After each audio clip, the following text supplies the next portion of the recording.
The gem, all-seeing. The stones have spoken to me again, showing visions that only I can so easily see. How can the others be so ignorant to their fate? Cast me aside, will they? I shall not waste my breath on the savages. The crystals of the earth have predicted before. I know these visions tell us secrets. Vision of the towering heart. The great one of all, shattered into 7 dark and 5 light. The remnants of the stones laying the foundation for all this destruction. Sets in action the endless and impossible task of restoring what was broken to perfect form. Once more the eye, one of the shattered pieces. Neither light or shadow cut with the ability to create. While it is closely protected, no prison is eternal, and soon is released by the burning red gem and high white gem. The ability used to create a hidden and secret realm. War explodes, and 7 turn on each other. The 3 perfect corrupted by the 4 flawless. A false break to gain access to the stones of the soul. 1 perfect shattered gem. 1 perfect corrupts from within. 1 perfect hidden deep. Vision of the eternal. Terror unleashed into a child and held deep within the earth. File would be its attackers. Setting the gem within the new host, it drives east. East to be released by the other 2 dark stones. Vision of the grizzled eyes. A former foe of one of the 3, cast to the nothing, returns to be imprisoned once more. Vision of mad ancient lies. A shadow keeps moving, the shadow of a past light, carrying within it the spark of evil brothers together. The dark gem cut anew, only to return to world between realms. 2 dark stones of soul shattered. 1 fled to be joined to the eye. The last perfect, exiled. The eye corrupted beyond repair. To be destroyed by one of the 5 light. Reduced to shards. Vision of life. Shards thrown to the far reaches. Pieces that still hold echoes of their former power. Sought by those who claim or destroy. Vision of swarms. Cast from the 5, 1 light gem begins its path anew. An ancient black gem is discovered. A prison crafted larger than its kin. Its thirst begins. Souls strong enough to gather 5 of the dark before they could return home. The 6th gem shone freely. Its fate to join its brothers and sisters. The 7 stands at the base of the eye's end. Its armies defeated, follows at last. Filled the prison with nothing but darkness. The prison filled is given new life in the spawn of the stronger brother. 7 become 1 primal. In its power sets out to shatter the throne of the light. Break the perfect of one of the 4 remaining light, and containing 2 to victory. So close, only to fail and remain imprisoned. Once more, a broken light stands in place of his lost brother. A brother who has taken a new visage. Vision of the eternal end. A dark prison corrupts its resting place, stolen away by the broken light. A lost brother returns under a new name to claim it, leaving but a shard.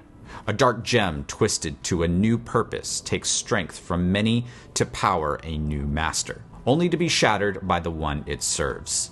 The death of a former light. Those imprisoned set free. Vision of the individual. A false gem attempts to capture a prime, fails, and falls to a lesser host. Vision of the night. The perfect return at last to finally claim their rightful throne among brothers. Vision of greatness. A lost, flawed gem returned at last. A fallen light returned to its former glory. A thief left alone to plan, eternal.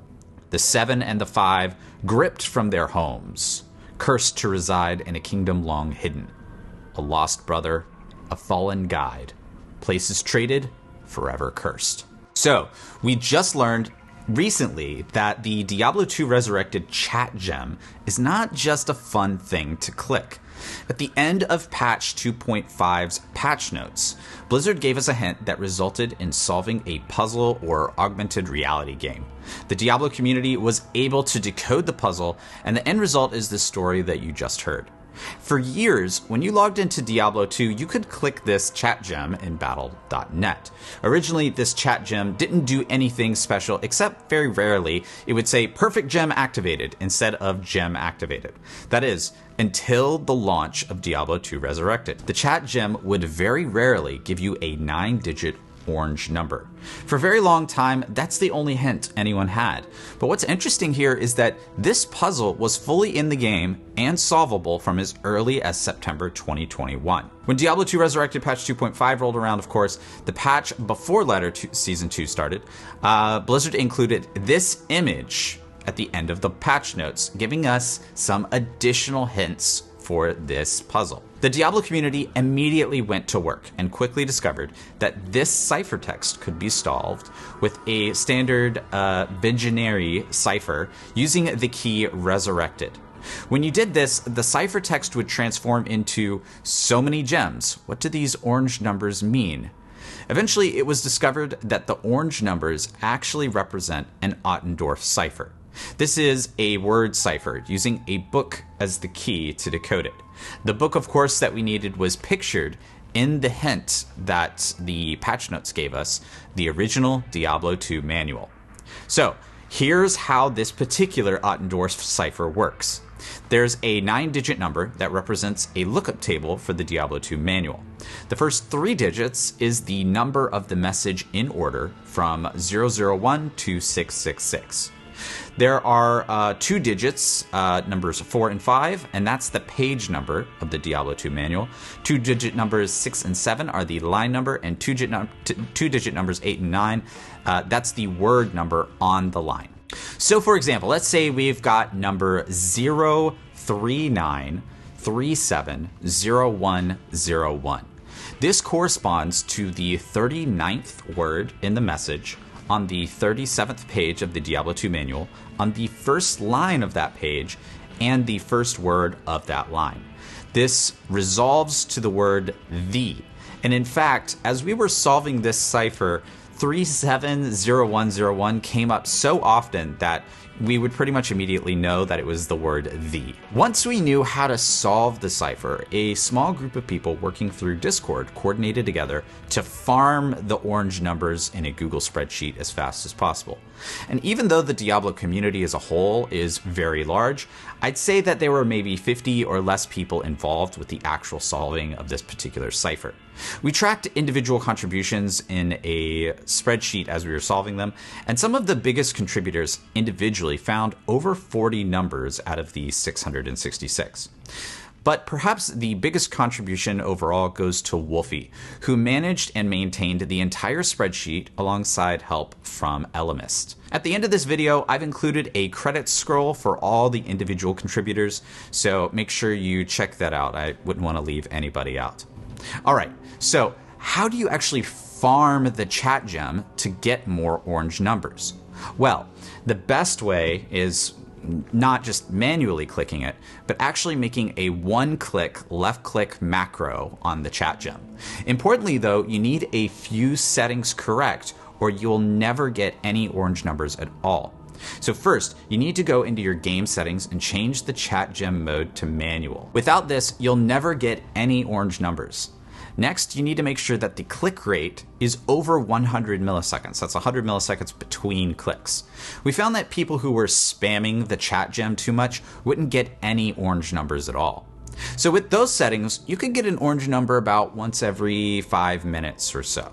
Once we figured this out, the numbers started flying in, with submissions coming through several different content creators' Discords, and Wolfie and Elemist verifying submissions as they came in live and inputting them into the spreadsheet. Eventually, we were able to solve the entire ciphertext.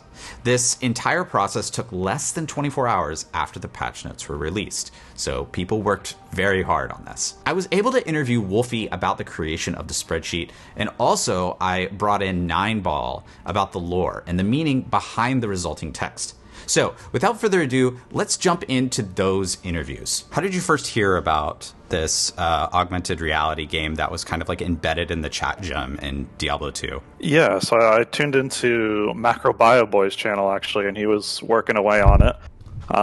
It was near the end of his stream, though. He'd been going really hard on it already. So I poked around the Diablo 2 category and found Ginger Gaming Mentor. So I hopped over to his channel, and they were plugging away on it, and they were doing it just kind of like in a notepad. And me being in IT and working in Excel all day, I was like, well, I can't stand for that. So I made them a Google sheet, and then, it kind of took off from there. So, okay, so really cool. So, Macro is a buddy of mine. So, you picked up what Macro was putting down, and then hopped over to I think GGM. Yep, GGM. Yep, GGM. Hopped over to GGM, and then put your IT skills to use, because you're in Excel all day. Yeah. Yeah, pretty much. So, okay, tell me a little bit more about this Excel spreadsheet. I was in there as well. Like, I think me personally, I solved about 5% of those numbers. But tell me a little bit more about like how did this Excel spreadsheet come together? Yeah, so like I said, I hopped into GGM's stream there, and he had a few listed in just kind of like a notepad. I think at that time we only had like 20, 25 words maybe, so I kind of took those that he had, and I populated this Google sheet. So we just kind of had like different columns for, because he had already figured out that it was a Ottendorf cipher. So all the numbers were 9 digits long. So the first 3 was like the order that they go in. The next 2 numbers were the page in the manual that was linked in the Blizzard post. The next 2 numbers were the line on that page, and then the last 2 was the word on that line. So I just kind of took that, I threw it into the spreadsheet, and then I was going through the manual and kind of getting those words and just double checking them versus GGM's. And then, they all hopped over to this spreadsheet. One of his moderators, Elemist, actually took the manual and kind of did like put it into columns within the spreadsheet, and then numbered those, so it was basically an automated lookup. So then we added another column so that it had the auto lookup, and then our manual like verification line was still there too, just to make sure that was kind of working. So that was a really cool advancement in the spreadsheet there. Then we at first when you just had like 20 or so words or numbers or hashes or whatever you want to call them for the Ottendorf cipher, you were manually looking these up in the manual, like going page by page in the PDF and looking the words up. But then Elemist dropped in this PDF. He like embedded the PDF basically in the in the same spreadsheet, right? Yeah, exactly. Yeah, he put it in here and then did like text to columns to break it all out and get the words per line and all that. It was pretty cool. That is really cool. And then so what I find fascinating is just like the sort of just like the distributed nature of the whole thing, right?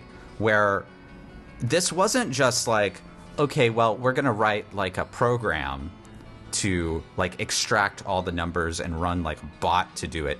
But actually there were a lot of people who were submitting screenshots or numbers, and then even though there was sort of like this automated lookup of the PDF, there was that you were there for like how long? Like 20 hours just like manually verifying every single one of these? Yeah, for sure. I stayed up quite a few hours past my normal bedtime the first night, and then was on the next day for like 12 hours straight. That's fantastic. Yeah. And even Elemist was there as a moderator of GGMs, and he was in the Discord as well. Just like he was like calling them out, kind of like bingo numbers or something. Just like or like I don't know, like one of those like fundraiser drives that you used to hear on like television, like back in the early 2000s. Or someone to be like, oh, thank you very much, YouTube user XYZ. You have submitted number 321, and that is the word the. Yeah, we were both in the Discord, and any screenshots, him and I were going back and forth, and we would just mark it with GGM has a Zod rune emote. So that's kind of just what we started using to say, like, okay, we've already put this in the spreadsheet just to kind of help keep track of all that. So the Zod emote was the, yes, I have checked this. We have verified that your submission is correct. Thank you for your service, citizen. Yeah, exactly. Yep. That's fantastic. I love everything about this. It just kind of blew my mind the whole way. So in the moment, I was referring to it as Bitcoin mining because I think most people who were submitting the hashes or the numbers were sitting there with like some sort of auto clicker program. So could you tell me like a little bit more about like the setup? Like how were people getting these numbers from the chat gem? Yeah, so when we first started, I think everyone was kind of doing their own different ways, and some people weren't exactly clear on what you had to do in that. Some things that we're not obviously 100% sure on, but we think that maybe helped was there's actually a chat gem mode setting in D2R, and you can change it between manual and automatic, and it seemed that when you switched it over to manual, it got you more codes. And then there's also a few people, including myself, I feel that if you were manually clicking instead of using an auto clicker, it seemed to get more codes. BTN actually had a funny clip where he had the chat gem on automatic and was clicking for like 30-40 minutes and got nothing. And as soon as he changed it to manual, it was like within 5 clicks he got an orange code. So that was pretty funny. I was in the same boat. Yeah. I had it set to automatic, and then I had a little auto clicker. Like my mouse has like a built-in little auto clicker that's good for like, especially for playing Diablo games. If you have like RSI or something like that, because you tend to click the mouse a lot in Diablo games. I just had that going for a solid 2 hours, and I get nothing, absolutely nothing. And then finally, I saw on the spreadsheet it said, we think turning manual on is required, and I was like, oh, okay, let's try this, and instantly, like, I think it was like 30 seconds later, I got a number. It was night and day. So, yeah, and you didn't stop getting them. You submitted a lot of numbers. Yeah, there was another user in the Discord who had some recommendations. So I was following Macro's Macro Bio Boy's recommendation of setting it to like 10 milliseconds. But then this user said, well, why don't you set it to like 100 plus milliseconds? I'm getting, and they were getting like screenshot after screenshot, like every couple of minutes they'd get one, right? And so I was just like, okay, just let's follow the crowd here, and started just chugging them out after that. Tell me sort of like your thoughts as sort of the cipher started coming together. What were you thinking? Yeah, so I mean, at first when we first started the spreadsheet, obviously we have that big block that kind of takes all the words and just jams it together in a really long run-on sentence. When we first started it was obviously just like we were using ... for blanks, so we had no idea what it was. But as it was coming together, everyone was going really crazy, trying to like speculate and all that kind of stuff. I love Diablo, but I never really got super far into the lore, so I definitely left that up to the veterans of that, like GGM. I know Macro was looking at it. There was a lot of people in Discord too that were going back and forth. I know you hopped in for a little while there, and I was also watching Riker last night, and he had like a few really good points in that he was going through with that. So it was really cool to see everyone coming up with different theories and trying to work together to figure out what the heck this might mean. So Wolfie, tell me a little bit more about, like, I know you were up for a long time. Tell me a little bit more about the sacrifice that you had to go through to just like, you were facilitating this whole thing. This was, I think, so when it comes to community things like this, right? I think a lot of people put a lot of I don't know, they pay a lot of lip service to, well, it was the community that came together and put it all together. It was Wolfie, Elemist was filling out the spreadsheet. I think it was just you two folks filling out the spreadsheet. Am I correct? Yeah, there was, I think, one other person that we gave access to, and then also GGM was, he didn't fill out the spreadsheet so much, but obviously he was the streamer that we were behind. Yeah. So he was doing a lot of work by just being there and getting chat messages to us and and reading it out for people, right? Because he has the platform to actually talk to these hundreds of people that are there. And then, yeah, Elamist and I were definitely putting in like a lot of the words that he was kind of feeding to us, and we were getting them from Discord and chat. And I made a few Reddit posts, so I was looking through there and getting them. I was looking through BTN's Discord, grabbing them from there. I know Elamist was hopped over to Mr. Llama's Discord as well and was getting them from there. So we were pulling it in from like several different places. I love this. So functionally, everyone was like getting these codes because they knew to get the codes. But fundamentally, the people who were on the factory room floor, so to speak, who were like putting the ARG together, was just a couple of people. It's just a very small handful of people that were in service to the entire Diablo community as a whole. I think that's so cool that like just a couple of people are really like driving the whole thing. And, you know, of course, like, you know, folks like myself or Macro or Llama or BTN or Riker, you know, like it's our job to be Diablo content creators. So of course we're doing stuff like this. But I find it fascinating that the people who are assembling it, who are putting nuts to bolts on the factory room floor, it's just such a small group of people. That's what I found fascinating about this whole thing. Yeah, it was really cool to be able to collaborate with all these different people from like different even platforms. Like GGM is mostly on like YouTube. I know you're on YouTube, and then there's like BTN and Macro and Llama from like Twitch, and then yeah, like I said, like 3 or 4 different Discords, Reddit, and just all these different communities coming together to solve a single puzzle. Well, Wolfie, thank you so much for joining me today. Do you have anything else that you'd like to add to the story? Any other color or flavor, something that I missed out on? No, I think we're pretty good. There's the one cool thing we found yesterday, just to kind of maybe leave it off on, when you take the message and you spread it out, I'm not sure if you saw this in the spreadsheet, we have a decoded tab.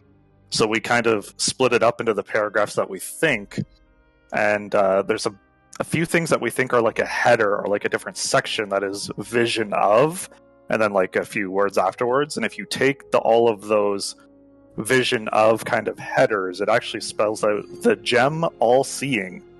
So we're not sure if that's part of the next puzzle or what we're supposed to do with that, but that's kind of the next mystery, I think. Oh, now you've got my brain up burning. I mean, okay, so the gem, I mean, I could take a hot take here. So the gem, I believe, is referring to the Eye of Anu, right? So the gem all-seeing means the Eye of Anu can, like, I don't know, like, see the future? Like, the chat gem is, like, I don't know. Some people are saying the chat gem is, like, simultaneously Lilith and Inarius, blue being Inarius, and the pink/red being Lilith. There's actually many different interpretations so far. I've been reading all of the different lore masters/meisters on Twitter, and it's fascinating to me. Yeah, for sure. There's a lot of different people coming up with many different theories. Right or not, it's still like it's all fun in my eyes, and like that's actually, I think, like my primary thesis of this whole ARG is that it's really fun. Like, why was this like silly little puzzle so fun? What do you think? Yeah, it's like you said, it was really like, I said to GGM and them, I was like, I can't even remember the last time I stayed up that late past my normal bedtime, so I definitely was having fun with it. I think it's just the mystery of it, right? I mean, we're all super passionate for Diablo, so we want to solve it and see if it gives us something new, a little tidbit to keep our minds happy with what might be to come. Yeah, especially with Diablo 4 on the horizon, I think people are very hungry for new lore/hints of what's to come. Yeah, exactly. All right, well, Wolfie, thank you so much for joining me today.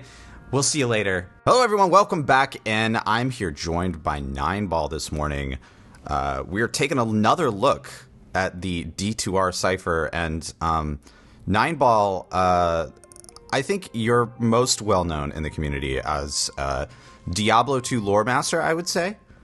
Do I have that right? I hope so. Yeah, that's the goal that I aspire for. The very first thing is, I think, there was one point that you had tagged me, and it was, I think, over like 70% completed, and it was just like, oh, this is the story of Diablo. Like, this is just honestly like the storyline of everything that's happened in the games, up until like the quote unquote current point in Diablo, the ending of Reaper of Souls. But then it kept going, so there was more to it. It's like, are these hints? And now that we have the completed cipher, what's your take on it? You can even go line by line if you'd like. Oh, yeah. Well, I mean, it definitely goes through and it sets up, as I was saying before, that this is telling the story of the events that happened, prior to the Diablo games, kind of like the early high-level creation of the world and, the hell, the high heavens and all of that, going through the stealing of the World Stone, the creation of Sanctuary, the exile of the Three, the events of Diablo 1, Diablo 2, Lord of Destruction, Diablo 3, Reaper of Souls, and then is, I guess, probably, for me at least, the most interesting. Like, all the rest of it is cool because it's like, you can look at that and be like, oh, I get what that means. Oh, the perfect gems are they're the primevals, things like that, how it has all those little tidbits. But then it has a couple of sections that come after the events of Reaper of Souls that's like, this is where the juicy bits are, because these are events that haven't come to pass yet. This is preparing us for Diablo 4, would you say? Oh, undoubtedly. I mean, Vicarious Visions is working, or Blizzard Albany, sorry, proper verbiage, is working on both D2R and Diablo 4. Yeah, so this is, at least for me, this is feeling a lot like the days leading up to the beginning of Diablo 3. I think it's even hard for me to just remember off the top of my head, but I think we definitely got the poem for the end of days before Diablo 3 came out, right? I'm trying to remember specifically what it is now that you mention it. It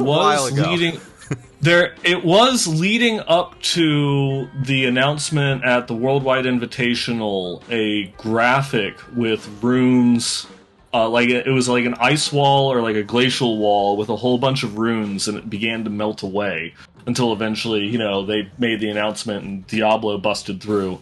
I don't remember whether they were teasing the poem of the end of days leading up to its announcement or leading up to its launch, but I think you're right that they did kind of like trickle like little tiny bits of that, leading up to it. And then there was the Reaper of Souls, where they were being very cryptic about the coming of death and such.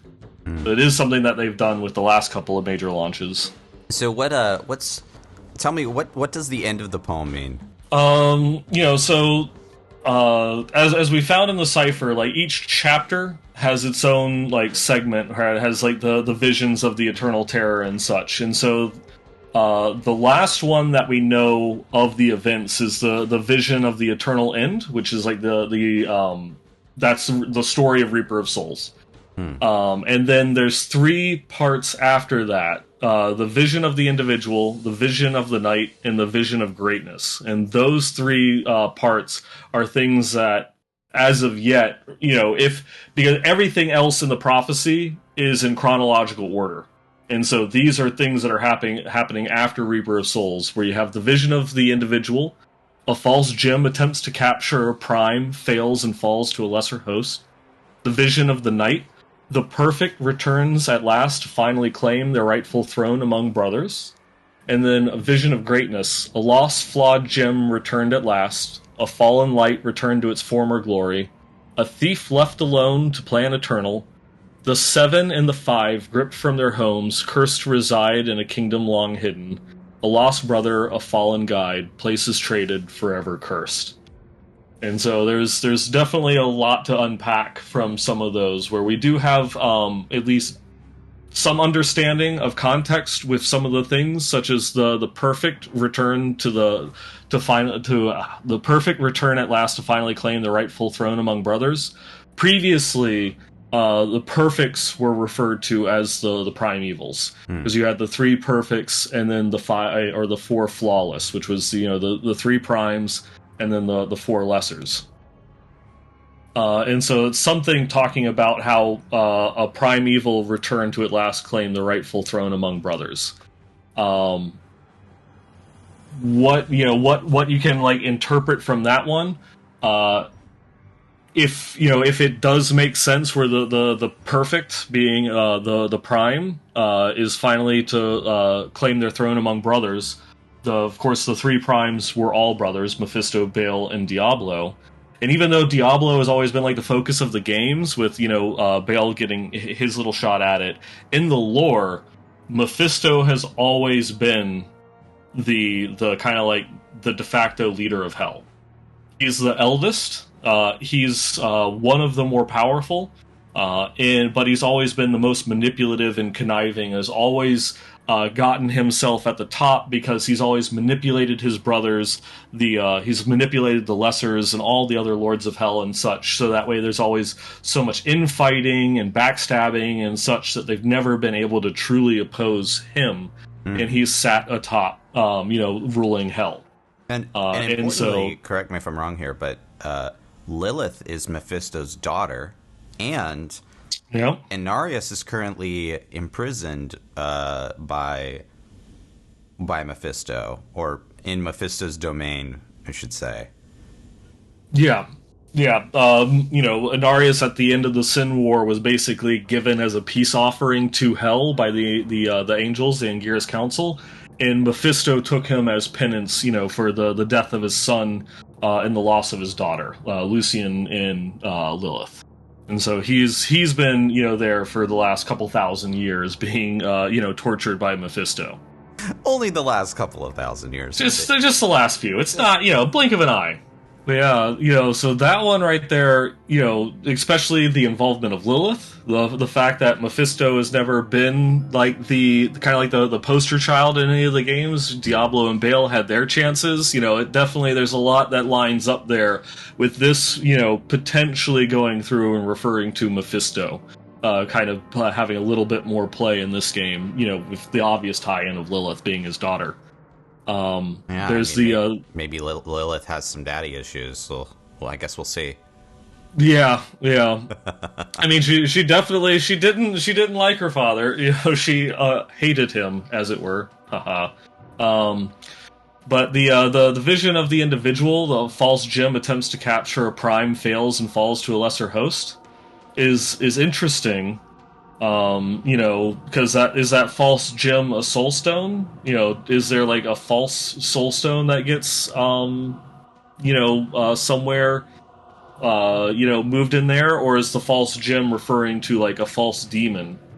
There's a lot of interpretation in there that something goes through to try and tries to capture a prime and fails. So maybe that's something where it could be like Lilith going through and trying to fight against her father and fails and like falls to a lesser host, or maybe it's could be Mephisto, it has something to do with like a soul stone and is trying to use that soul stone to corrupt a particular individual, like how the soul stones had been used in Diablo 2 with like Aiden and Tal Rasha and such. Yeah, so I guess you bring up a good point, is that I don't think we know exactly what happened to the Seven / the Prime Evil after the events of vanilla Diablo 3. Yeah, that one has never been, I guess, officially stated. There were a couple of, out-of-game comments made by developers that, with the shattering of the Black Soul Stone from Malthael, that the freed essences would retain as the Prime Evil, and so they wouldn't be split off again, and that they would continue to be reside as the Prime Evil itself. But we've seen, from the gameplay footage and such, Duriel and Andariel, so that doesn't seem to be the storyline that's going.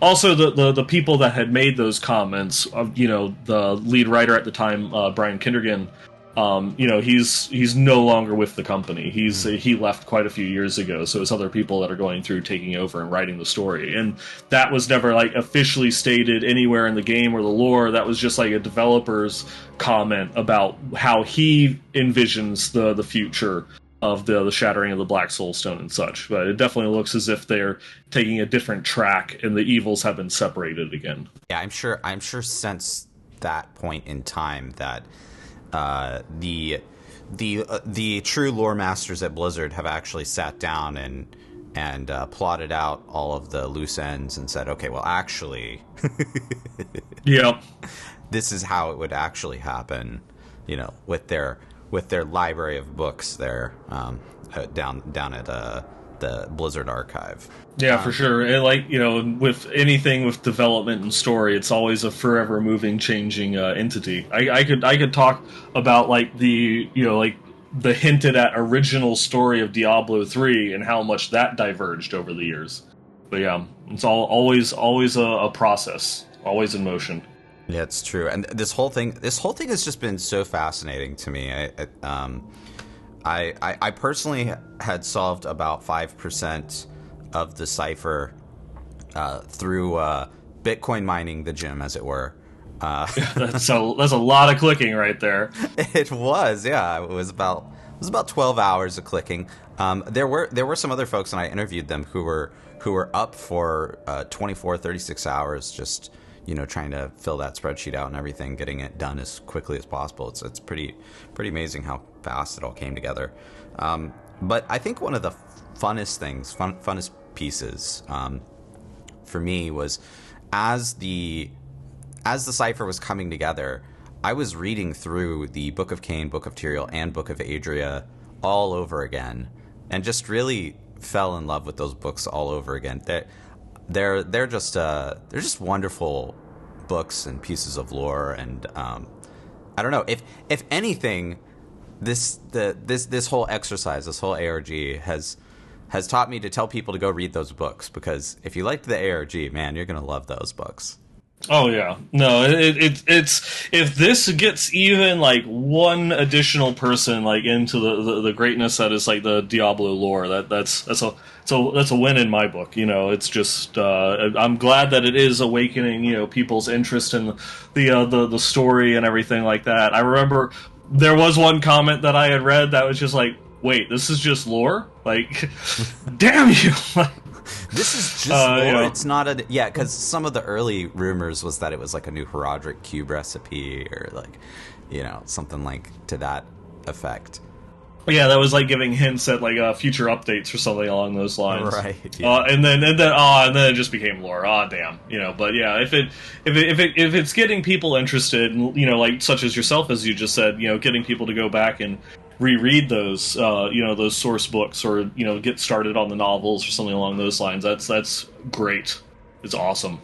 I've been thinking about the Diablo lore a lot recently. I sat down and played Last Epoch recently, and that game has actually a pretty great campaign and story and so on. But it got me thinking about just like the style of the storytelling in Diablo games, and I think and what Diablo 4 could do, and obviously we don't know yet, but I started thinking about it, and I was like, wow, this is like The Witcher, really is.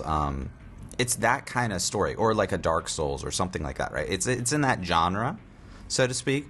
So I'm really looking forward to Diablo 4 and seeing how they're able to weave the story in with the game a little bit better, because I think the lore is great, but I don't think they've ever done a fantastic job of like weaving it into the game.